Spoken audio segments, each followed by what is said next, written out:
Hello, we are back at our dump site, dates to around 1914 with some military connections, but there is also the chance that something older might turn up, so we will see what we can dig up. So I've been digging for quite a while, made a little spoil heap, quite a big hole, got some nice finds, plenty of china, broken glass, one complete meat paste bottle. Lots of other nice china, sort of spongeware type. Some interesting glass. Oh, that's better, there we go. Transfer printed. Some plain white. Some teaware. Made in England, so after 1891.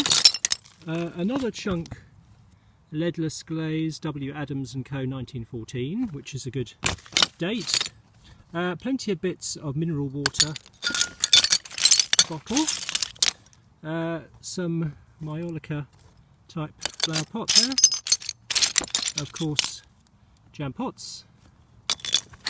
And a pot lid, but I'm absolutely gutted that it's just a plain pot lid. That would have been really nice if that had had some local chemist on it.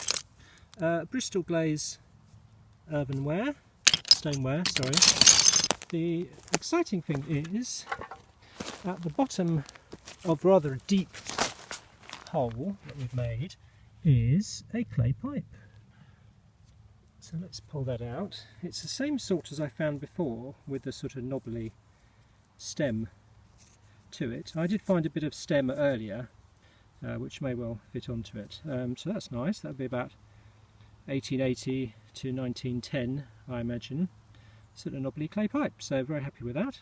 Let's carry on digging for a bit more.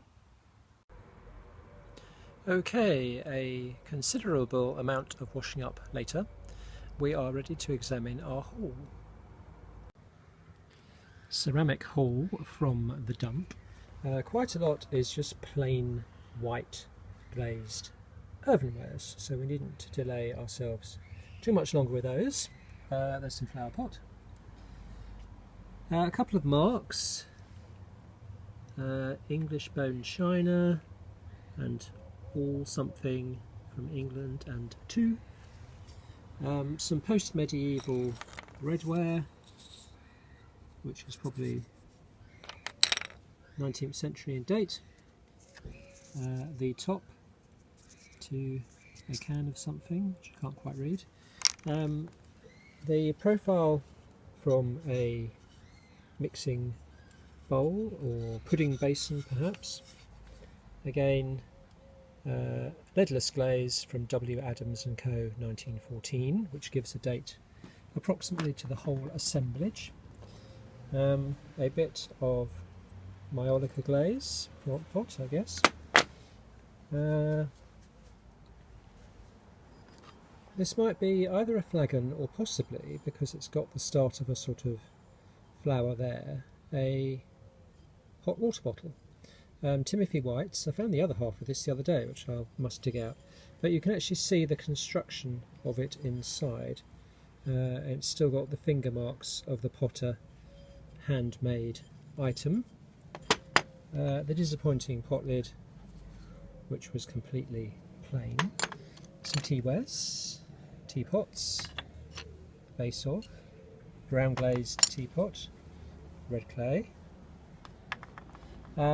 ubiquitous jam jars.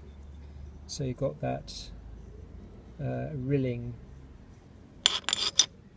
either closely or not so closely lined jam and marmalade pots, very common finds, and the base of the same.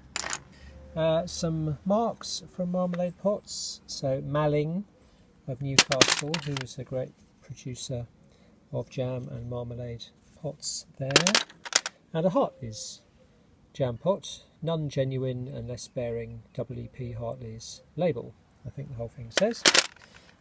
Some Apollonaris mineral water bottles, Apollonaris Brunnen, which is the fountain, and George somebody, the supplier. Another one, different bottle, and another one, George again.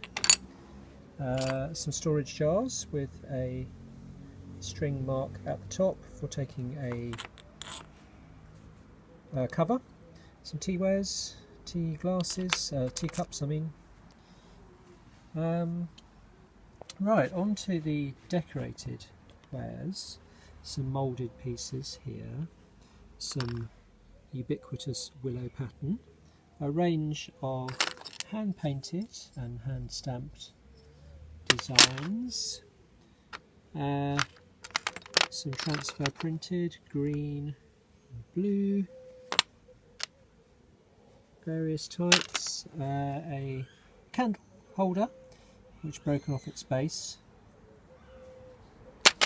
a little glass stopper which says Daddy's, which must be from Daddy's sauce, I would think, famous sauce.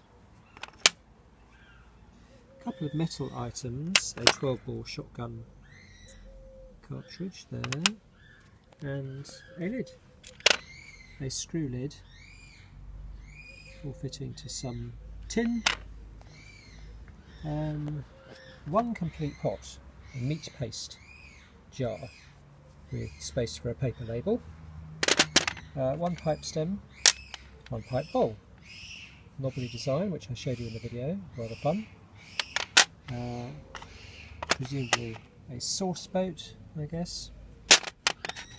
Part of a ginger jar, so imported stoneware from China.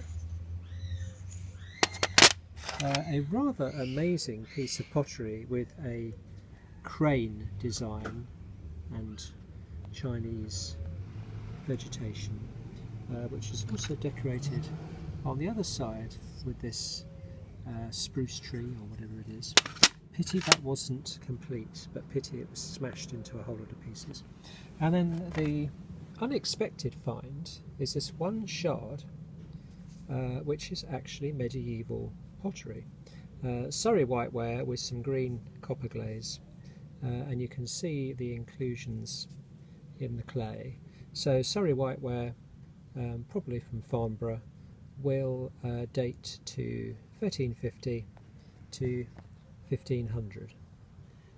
So a very interesting find. Whether it's residual in the pit that I was digging, or whether it was picked up and thrown in with the early 20th century rubbish, we will never know. But a nice find anyway from an early 20th century rubbish dump. See you soon. Thanks. Bye.